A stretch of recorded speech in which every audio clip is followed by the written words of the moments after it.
Olá a todos, muito boa tarde e sejam bem-vindos a mais um Mais a Saúde, o espaço das tardes de quinta-feira em que a saúde e a enfermagem estão em debate.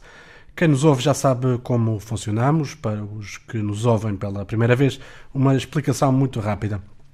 Todos os meses trazemos um tema novo que será discutido com enfermeiros que trabalham na área em análise.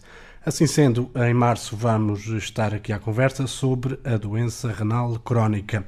Neste primeiro programa temos connosco Helena Tavares, que é enfermeira especialista em saúde comunitária e que trabalha no serviço de diálise do Hospital do Divino Espírito Santo.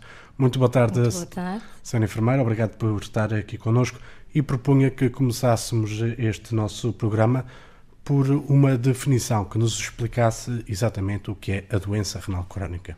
Bom, a doença renal também é chamada de insuficiência renal e ao fim de conta é a perda da função renal.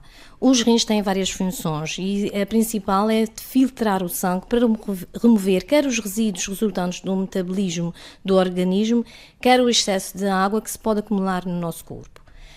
Isso traduz-se em quê? Numa má filtração dos resíduos tóxicos que, em vez de serem enviados para a bexiga e depois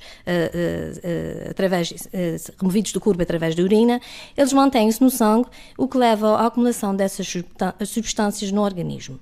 A acumulação destes resíduos vai colocar em risco a vida da pessoa e também a sua qualidade. Eu sei que em relação à doença renal crónica existem dois tipos.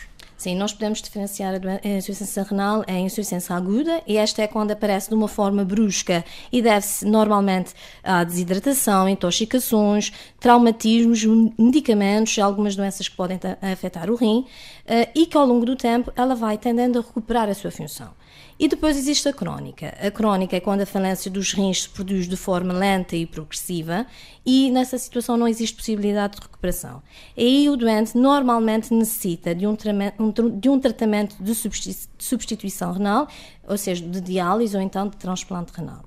O maior problema é que esta doença normalmente é silenciosa, ou seja, frequentemente não existem sinais de alerta. O rim, isso porque o rim é um órgão capaz de se adaptar à perda progressiva da sua função. E isto significa que os sintomas da doença só aparecem quando a diminuição da função renal já é muito grande.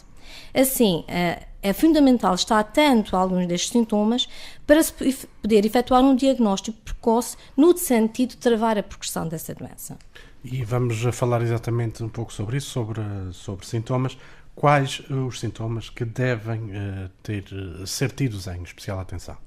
Os primeiros sintomas normalmente são de ordem geral e estes incluem a chamada hipertensão, a tensão alta, alterações quer no volume e na quantidade de urina, ou seja, o doente começa a urinar muito mais e em maior quantidade, sangue na urina, edema, ou seja, o inchaço acentuado quer nas pernas, à medida que o dia avança, quer na face, quando a pessoa acorda de manhã. Isso associado muitas vezes também aparece falta de ar, cansaço, falta de apetite, náuseas ou vômitos, ou seja, um conjunto de sintomas que torna difícil diagnosticar a doença.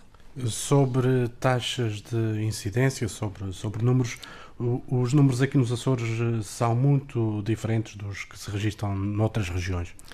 Não, os Açores acompanham a tendência nacional. Infelizmente, Portugal, a nível da Europa, a prevalência da doença atinge cerca de 8% da população adulta. Em Portugal, a incidência até torna-se a incidência da doença configura-se um problema de saúde pública, uma vez que o nosso país apresenta a mais elevada taxa de novos casos de toda a Europa.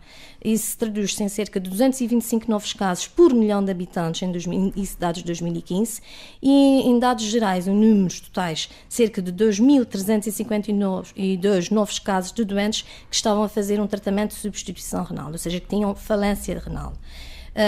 Isso, fazendo uma análise comparativa dos novos casos, verificamos um aumento progressivo ao longo dos anos, sendo que em 2015 registava-se um aumento de cerca de 26% comparativamente ao ano de 1997, que foi o ano que se iniciou o registro da doença renal terminal. Os Açores acompanham normalmente a tendência de outras regiões, por exemplo, como o Algarve, sendo a região do país com o maior número de casos. Em 2015, a região de Lisboa, ou seja, uma região mais urbana. Só que também temos de ter em conta que estes números são de doentes que fazem um tratamento de substituição renal.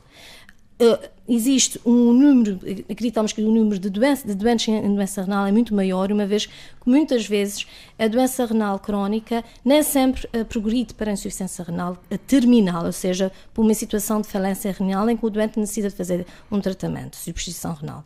Uma vez que existem vários estadios, e só os últimos estadios, que é o 4 e o 5, é considerado o estadio grave de falência renal.